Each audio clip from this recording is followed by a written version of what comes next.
One, two, three, one, two, three, and alright, we are now live. I hope, I really hope we're now live. So, what do you guys want to talk about? I really like that line from Cody Rhodes. It makes his promo really live. So, as you see from the title of the video, we are going to make some prediction on tomorrow's Elimination Chamber. So let me look at that. Elimination Chamber match card. So, if I remember correctly, we don't really have a lot of matches for this pay-per-view, especially since we have two big matches which is the Elimination Chamber match. So let's see the match card. The first match would be Brock Lesnar versus Bobby Lashley. Well, this is an interesting match because if you guys watched SmackDown previously, the newest episode of SmackDown, Bray Wyatt had a segment where he's coming for the winner between Brock Lesnar and Bobby Lashley. This is where it gets interesting because if Brock Lesnar wins and he has a rivalry with Bray Wyatt, it's not going to be a long-term storytelling, right? So what I'm seeing here is it's interesting because Bobby Lashley is somewhat in a storyline where MVP is trying to build back the Hurt business. So I could see Bobby Lashley winning this, but I don't see Bobby Lashley is having a rivalry with uh, Bray Wyatt, especially especially since Bobby Lashley is going to have Hurt business with him and fighting, and Bray Wyatt and Hurt business having a storyline is not something that you think in your head.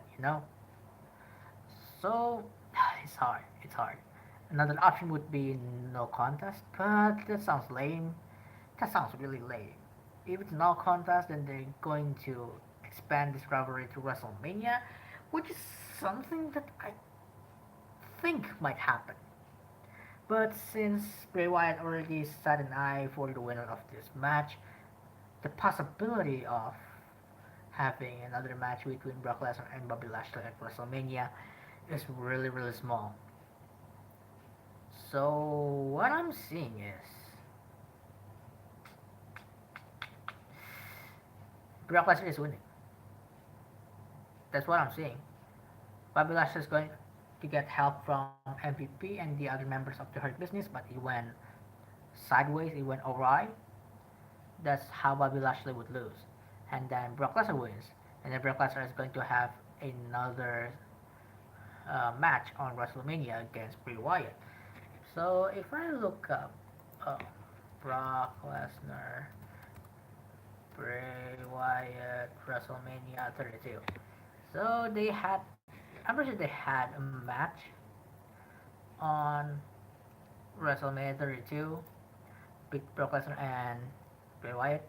So I think this could be something. Oh wait, did they have a match at WrestleMania 32? I don't think so. So let's see. Ross versus Bray Wyatt. When are the times they had matches? Um, well, whatever it is, they had chemistry back then. Whereas whether it's when Bray Wyatt is still Bray Wyatt or the time when Bray Wyatt is the Fiend. I have the Fiend had a rivalry with Brock Lesnar? I'm not sure. But Brock Lesnar definitely had a rivalry with Bray Wyatt and the Wyatt family. So I think that's something that they could revisit in this next rivalry. So that's why I think Brock Lesnar is winning, and then Brock is going to have a one match with Bray Wyatt at WrestleMania. Okay, let's get into the next match, and it is Edge and Beth Phoenix versus Finn Balor and Rhea Ripley. This is going to be really easy. I don't see Edge and Beth Phoenix winning this match. Rhea Ripley needs a momentum going towards her big match at WrestleMania against Charlotte Flair for the SmackDown Women's Championship, and I don't think Rhea is going to take a loss just one pay-per-view away. And I think with Balor and Ripley winning this match, another match is going to happen down the line between Edge and Finn Balor at WrestleMania, probably. So that's why I think Balor and Ripley wins, and then Ripley has going to have a momentum going towards WrestleMania, and then Edge and Finn Balor is going to have another match to close this chapter once and for all at WrestleMania. A lot of people are speculating that it's going to be a last man standing match, which I'm not really sure. It's going to probably be just a singles match or maybe a no DQ or like any gimmick match on WrestleMania. I'll take anything. So yeah, next one is the Elimination Chamber match for the United States Championship. Austin Theory, Seth Rollins, Montez Ford, Damien Priest, Johnny Gargano, and Bronson Reed. It's I don't see Damien Priest winning the title. I don't see Montez Ford winning the title. I don't see Johnny Gargano winning the title. I don't see Bronson Reed winning the title. Bronson Reed definitely could have won the title. He he has the highest possibility. But I think everyone will try to gang up on him and eliminate him as fast as they can. So that left us with two choices: Austin Theory and Seth Rollins. Seth Rollins, as much as I hate to say this, he's not going to win the title back. He's not. Because, as much as I say this, Seth Rollins is going to have a match against Logan Paul at WrestleMania. I hate that I have to say that out of my mouth because, as you guys know, I really hate Logan Paul right now. I don't care how much he has done for the company and how much new viewers WWE has gained from his popularity. The fact that he had a cryptocurrency allegations earlier back in 2022. Is it back in 2022? No, no, no, no. Earlier this year, I think. No, I think it's since 2022, right? Yeah, since 2022. So, yeah, the fact that CoffeeZilla made a video on his crypto zoo scams and then he decided to double down, I lost respect of him, man. And back when I made my Royal Rumble prediction, I said that I don't want to see Logan Paul in WWE for now. At least, if they want to bring him back, wait until the drama has died. You know, when people are not talking about it, when people have already forgotten about it, when the majority of his fans, of his community already forgive him for the stuff that he done, then bring him back. But they decided not to do that. They decided to, you know what, bring him at Royal Rumble, and then and then make him to have a rivalry with Seth Rollins. Why he has to have a rivalry with one of my favorites, man? I don't understand it at all. I don't understand it at all. I don't understand it at all. So Seth Rollins is not winning because he's going to have a match against Logan Paul. As much as Logan Paul have this real life hate, real life haters towards him, like literally the WWE universe is booing the heck out of him. It's not good for business. I don't think it's good for business. As much as how good Logan Paul is in the ring, I don't think it's good for business. So Austin Theory is going to literally retain the title, and I don't really see who is going to challenge Austin Theory for the United States Championship. My guess would be Bobby Lashley. It's pretty simple because they had a couple of confrontations for the past couple of weeks and a couple of months. So Bobby Lashley could be the next challenger. We got a minor storyline between Dolph Ziggler and Mustafa Ali. Probably one of those two would challenge Austin Theory for the United States title at some point. And who else who would challenge Austin Theory for the United States Championship? There were rumors and speculations that Austin Theory might fight against John Cena at WrestleMania, but I don't think putting the title on the line is a good idea because a match that big, it does not need a title. It does not need a title on the line to make it worth the watch. He put a title on the line between a new guy against a legend. It's pretty predictable. You won't see the freaking part timer to won a mid-card title. That's why I think, huh, as much as I love to see John Cena versus Austin Theory at WrestleMania, please don't make it a title match. Then again, the people in this Elimination Chamber, any of them, I don't think they deserve to have a US to become the United States champion.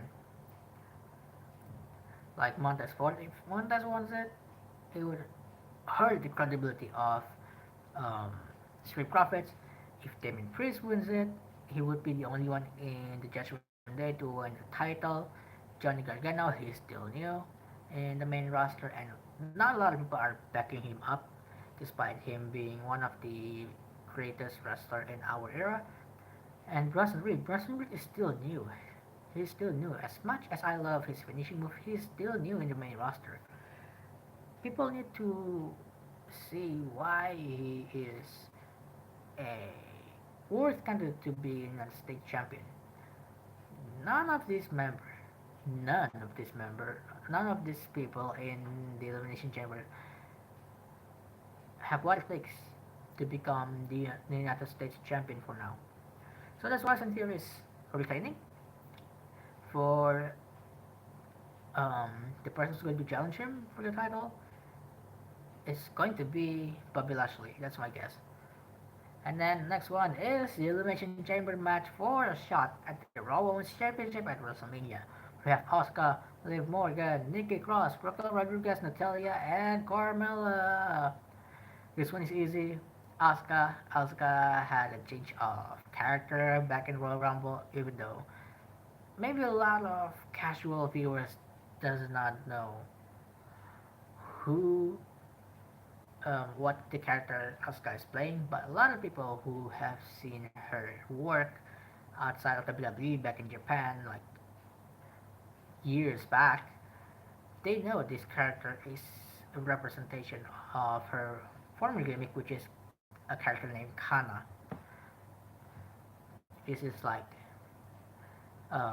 crazy lunatic chick with face paint, and it's really good. She's really good. I've been enjoying this character, so I would love to see Asuka fighting Bianca Belair at WrestleMania, and I would love to see this version of Asuka finally winning the Raw Women's Championship from Bianca Belair and having a dominant title run for the year 2023 until someone else take the titles away from her. So we got into the main event for the undisputed WWE Universal Championship, Roman Reigns versus Sami Zayn. This match is going to be better.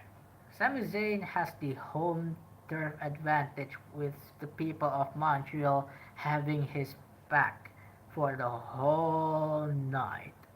This is going to be an amazing match, and uh, we know Sami Zayn is not going to win. We know it. We know it. Sami is not going to win. But it's going to be an entertaining match nonetheless. Roman Reigns is entertaining, that's for sure, because the bigger match is not Sami Zayn versus Cody Rhodes. It's Roman Reigns versus Cody Rhodes. Because it's a royal family, the bloodline, versus not the royal family, the Rhodes.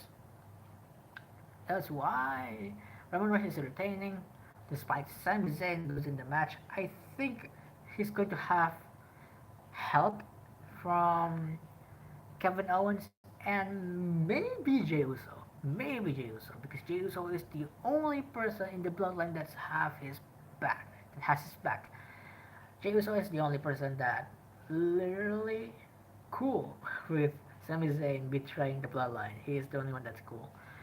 Oh my gosh, man. This storyline revolves back to the moment when Roman Reigns became the tribal chief back in 2020 when he had a rivalry with Jey Uso when Jey had trouble acknowledging him as the tribal chief. And then they finally had that Hell in a Cell match, which a lot of people said were a banger. I wasn't watching wrestling. I wasn't watching WWE religiously back then. I only watched clips on YouTube, so I did not know how crazy the match is. But from the stories I've heard, the story for that match was amazing. The rivalry was amazing. The match was amazing. So I think this storyline for the Bloodline has been one of the greatest storylines in a long time. Who knows when was the last time we had this storyline this packed with this long-term storytelling? It's just interesting because it does not feel like a long-term storytelling. It accidentally become a long-term storytelling. If people did not get behind Sami Zayn, if they not see Sami Zayn as like their favorite wrestler, this would not happen. If Cody Rhodes did not left AEW, this would not happen. Literally, the whole Bloodline storyline happened accidentally. It's not a long-term storytelling. It's an accidental long-term storytelling. It starts back in 2020 when we had the pandemic, when we still have Vince McMahon. And now we are back on the road, and the person who's in charge of creativity is Triple H. So this is literally an accidental long-term booking. And that's why I love it. That's why I love pro wrestling. Nothing has ever been said since day one. This is also the same thing that happened with Kofi Mania. Back in 2019, the person that was supposed to be in the Elimination Chamber match was Mustafa Ali, but he got injured, and then Kofi Kingston replaced him in the match. And then people were really behind Kofi Kingston, and that is literally how the Kofi Mania arc began, and that is how Kofi Kingston became WWE champion at WrestleMania. That's literally that's literally the same thing that's happening right now. If Sami Zayn was not so over with the crowd while he was in the bloodline, this would not happen. If Cody Rhodes did not left AEW and join WWE again, any of this would not happen. These bloodline storylines would not happen. If you think about it, the butterfly effect is insane in this storyline. It's absolutely insane. And again, that's why I love pro wrestling. None of the stories has been set for since day one. It always progress every single day, every single week, every single month. So if something bad happened, they know where to go instead of just panicking because their first storyline did not work. So yeah, I think that's all I have to say. So let's do a recap of all of my predictions. So the first match, Brock Lesnar and Bobby Lashley. Brock Lesnar definitely winning this match, and he's going to have a wonderful storyline with Bray Wyatt at WrestleMania. And then Edge and Beth Phoenix versus Finn Balor and Rhea Ripley. Finn and Rhea wins the match. And then for the Elimination Chamber match for the US title, Austin Theory retains and possibly fighting John Cena at WrestleMania or Bobby Lashley. And then for the women's side, Asuka wins and then fight Bianca Belair at WrestleMania and finally winning the title. And then Roman Reigns versus Sami Zayn, Roman retains, and then Roman's going to fight Cody for WrestleMania, and then Cody wins the title. Sami Zayn is going to do something with Kevin Owens and Jey Uso, probably fighting for the tag team titles at WrestleMania. Dude, this WrestleMania has been insane. As much as last year's WrestleMania, as much as my grammar here is really frustrating me right now. It really frustrates me right now. So as much as I love the last year's WrestleMania, I'm really looking forward to this year's WrestleMania. Last year's WrestleMania was the first WrestleMania that I watched live, and I watched it legally from Disney Plus Hotstar. Well, I will probably make a video on the good thing of WWE content in Disney Plus Hotstar and the bad thing of it. I will probably not make it on this channel since it's demonetized, but I will probably make that video on another channel. But yeah, I'm making another channel. I'm still not sure if I want to make another channel or just use my just the Daniel channel to change it to this channel that I wanted to and then change the content, like literally delete all of the videos there and then start over. I'm working on a script. It's like a video essay stuff. Don't worry, it's still wrestling related, so don't worry about that. But yeah, where was I? Oh yeah, as much as I love WrestleMania last year, I'm really excited to see this year's WrestleMania because a lot of stuff is going to happen. Last year, the only thing we were looking forward to was just Logan Paul stuff, and then the possibility of Cody Rhodes finally returning to WWE. That's it. And then maybe the unification match between Brock Lesnar and Roman Reigns, but that's literally it. This year we had so much to expect. We have so much. From the WWE itself, we have possibly a great match for the women's titles, where Rhea Ripley is going to win the title from Charlotte Flair, and if Asuka wins the Elimination Chamber, she is going to take the title away from Bianca Belair. And then the stuff with Bray Wyatt as well, with Brock Lesnar, and also Uncle Howdy and possibly Alexa Bliss. And then Sami Zayn, Kevin Owens, Jey Uso, and the Bloodlines storyline is has been really entertaining. I cannot wait to see how the climax is going to go. And then finally Cody Rhodes and Roman Reigns. There are so many things that the wrestling community is looking forward to, especially me. Like it's so insane. So I think I'm just going to end this live stream here. Thank you so much for watching, and please don't leave any like, don't even bother to subscribe. I'm just here to share my hobby to a lot of you.